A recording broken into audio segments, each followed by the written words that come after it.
Bien, la arquicorteza es una de las más antiguas, puede tener 3 a 5 capas, generalmente se describe en 3, y en el hombre está primordialmente descrita en el hipocampo, que vemos una figura muy buena, y aquí podemos ver las 3 capas que se dividen. Bien, seguimos esta parte. Es importante para nosotros, y acá podemos ver las 3 capas que nosotros describimos. La más antigua, la corteza, luego la paracorteza y la neocorteza. Y dentro de la neocorteza todavía vamos a ver diferenciaciones muy interesantes entre, por ejemplo, el área visual del área sensitiva.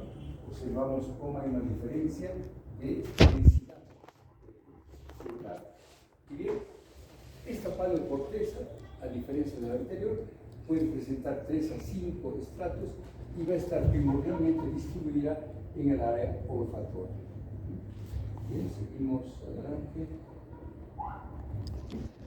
Bien. Para todos nosotros, la parte más interesante y fundamental es la neocorteza. Y la neocorteza es la más evolucionada. Su grosor, observen que puede ir de 4 milímetros en la región presentral, o sea, motora, hasta casi triplicando 1.5 milímetros en el surco calcarino, es decir, en el área visual. Son 6 estratos que los vamos a ver, y esa es la gran diferencia. Desde un punto de vista funcional, la neocorteza está encargada de todas las funciones neurocognitivas superiores que vamos a estudiar. Oiga, Bobby, por favor, váyase, salga, que si ve que no se ha pegado, y ciérreme la puerta. A las 8 empecé. Vamos a esperar hasta las 10, puedo ya dar alguna referencia, bien. La neocorteza o isocórtex. Vamos a ver qué es esa denominación, neocórtex o isocórtex. ¿Y qué nos interesa de eso? Hay neuronas, fibras, observen ustedes en la corteza, muy diferente a las células que tenemos nosotros en el cerebro. El cerebro pueden ver esa gran célula de Golgi, que interesante, parece que se lo comparaba como una cebolla, ¿verdad? El núcleo es soma, y esa arborización que tenemos eran las raíces de la cebolla. Bien, podemos ver entonces neuronas de diferentes tipos, largas, grandes, con arborizaciones dendríticas más numerosas. Estas son de diferente naturaleza, desde las piramidales hasta las fusiformes o las granulares. Diferentes tipos que...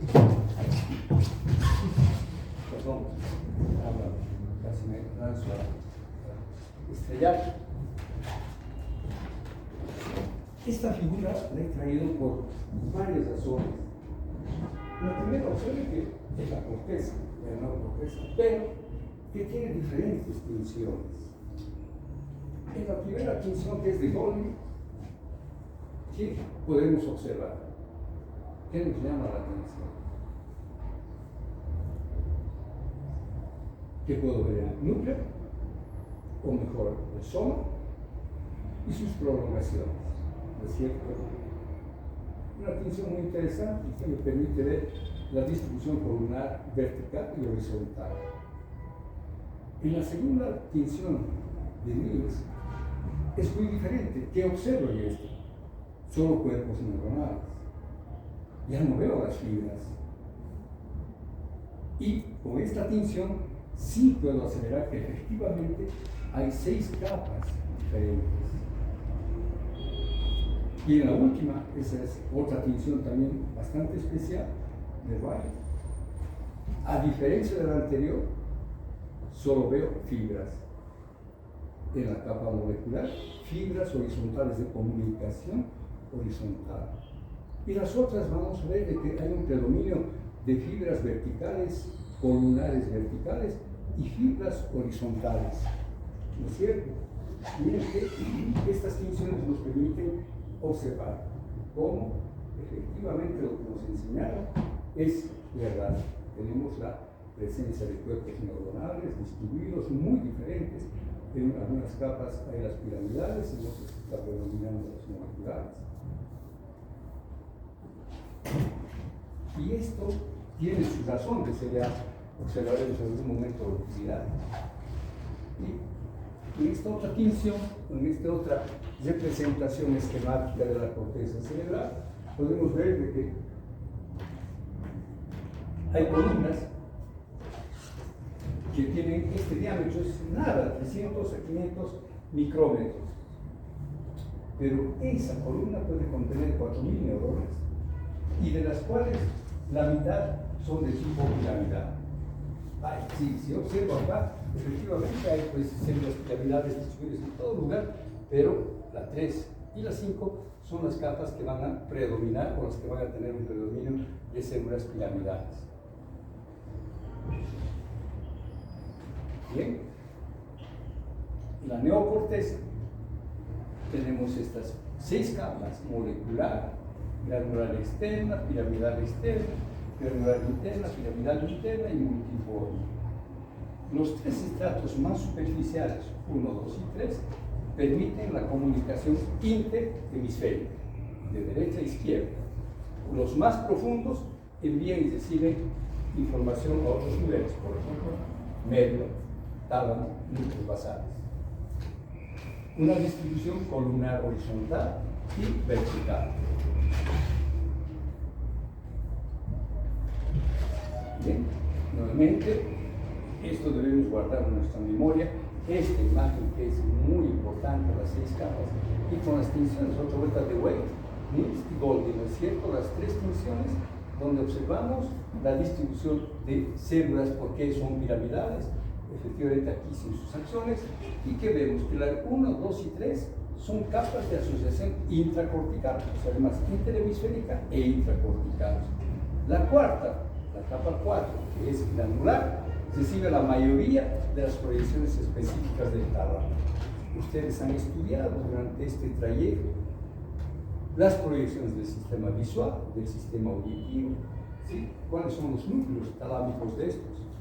El núcleo ventroposterolateral, el núcleo ventroposteromedial, y luego tenemos el tálamo específico e inespecífico, específico por estos núcleos, inespecífico con su distribución y proyección cortical difusa.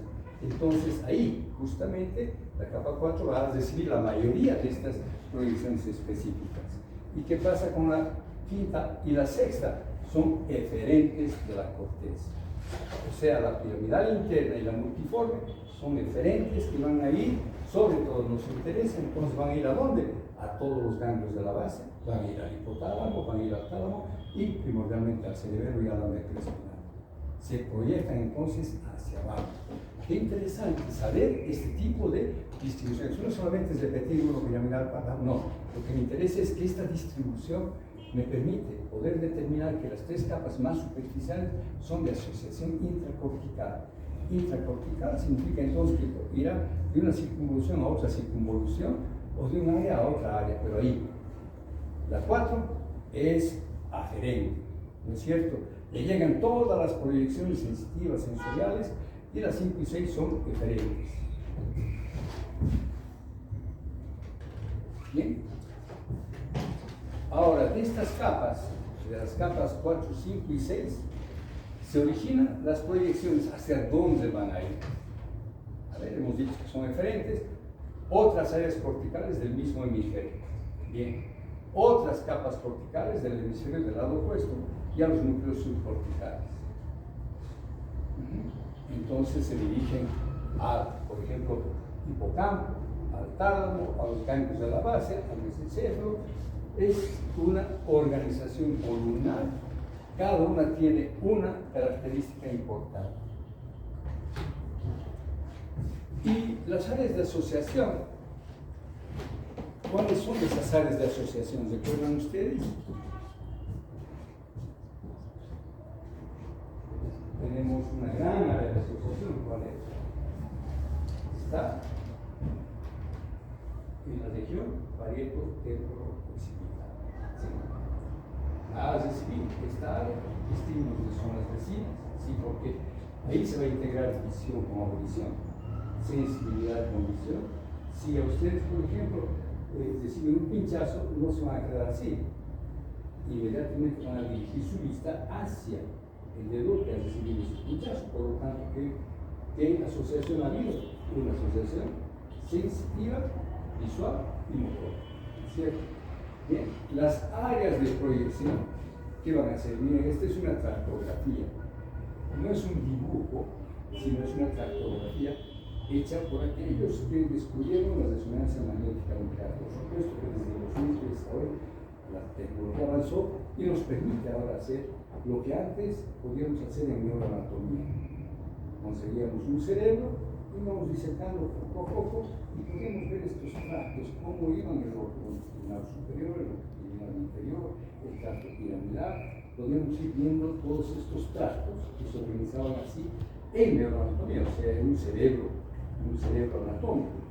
Pero esta técnica, que es de resonancia magnética nuclear y tractografía, nos permite entonces observar estos tractos, estos fascículos que comunican. Miren el cuerpo calloso, qué fabuloso, una figura graciosa, cómo está llevando esa comunicación de un lado y otro.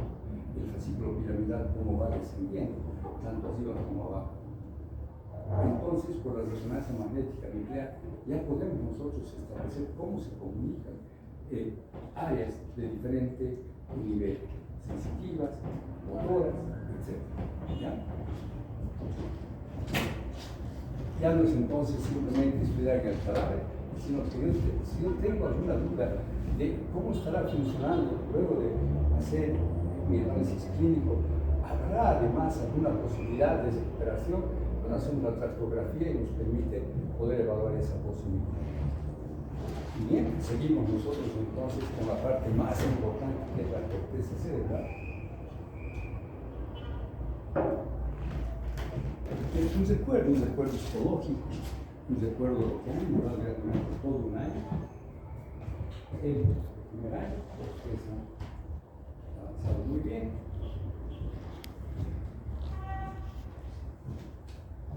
¿Qué tenemos nosotros como corteza? Las tres cortezas. ¿Cuál es la más abundante? El neocórtex o isocórtex. Y aquí podemos ver que hay un tipo de corteza heterotípica, donde entre los 6 substratos hay un predominio de las células piramidales o granulares. Heterotópico, que es diferente, ¿no es cierto? Entonces, o predominan las piramidales o granulares, las piramidales como en el área 4 de Bess y las granulares en la región visual.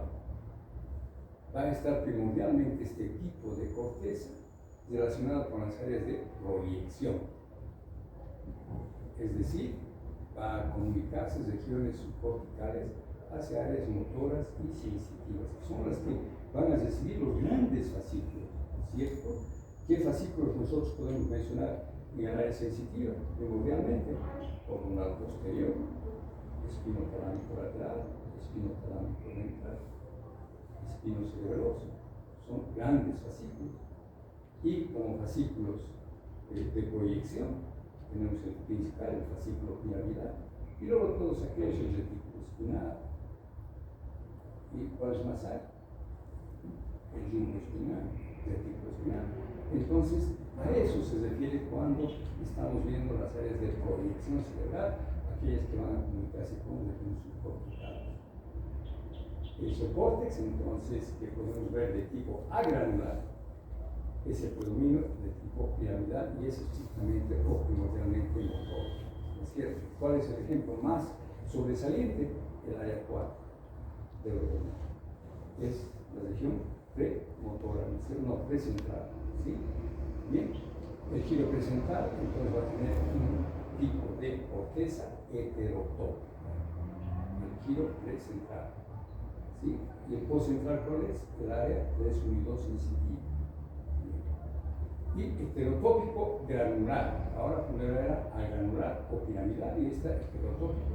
¿Qué van a presentar entonces como predominio? Si en las otras hubieron el predominio de las células piramidales, pues aquí son las células granulares o estrelladas. ¿Y cuáles van a ser? Como ejemplo más importante o sobresaliente, las áreas anestésicas, las áreas 3, 1 y 2, que son las áreas primarias. En la otra área primaria motora, y está el área motora o sensitiva primaria. ¿Cierto? Muy bien.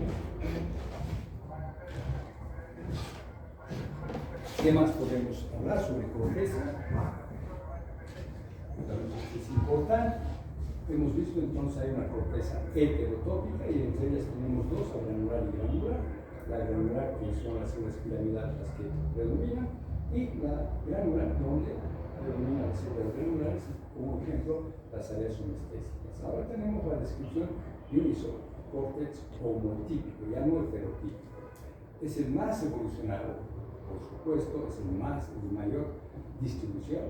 6 estratos claramente bien identificados, una dispersión balanceada de minerales. Ya no es predomina grandioso como el área motora o el área sensitiva. Claro, sus funciones eran primordialmente o receptivas o eferentes, o aferentes o eferentes. En estas no. Entonces hay una distribución, miren qué bonito está ahí, qué bonito están las 6 capas, ¿sí?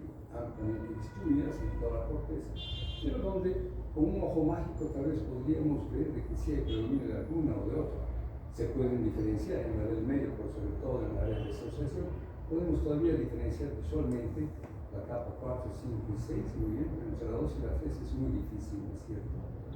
Bien, entonces, ¿dónde va a estar este tipo de isocórtex homotípica? Aquellas áreas de asociación. ¿Qué significa entonces? Son aquellas que van a recibir información multimodal de tipo sensitivo o van a tener producción motora. Se relaciona con las funciones, y acá viene lo importante, funciones intelectuales superiores. ¿Dónde entonces yo podría tener esto? En el lóbulo prefrontal, en el lóbulo temporal, donde está el área del lenguaje, el área de Broca, que me permite el lenguaje expresivo, en el área temporal, donde yo puedo determinar y discriminar los sonidos, y el área visual de asociación, parieto temporo occipital, donde yo puedo diferenciar un sonido de un sonido, por ejemplo, de una campana versus el toque de un violín, o puedo diferenciar entre un objeto y que sean letras o no letras. Es ahí, una vez que es interesante estudiar esto. Entonces, a mayor número de estratos, mayor evolución filogenética. 7, arquicorteza 3, paleocorteza 5 y neocorteza 6 sustratos. A menor número de estratos, menor desarrollo filogenético. Significa entonces que podemos ver una evolución entre aquellos animales inferiores versus los primates. Hay una evolución filogenética. Es muy importante lo que hemos ido describiendo ahora, evolución filogenética. Muy bien. Entonces, hemos terminado por hoy día esto y nos vemos mañana a las 8 en punto. Sean puntuales y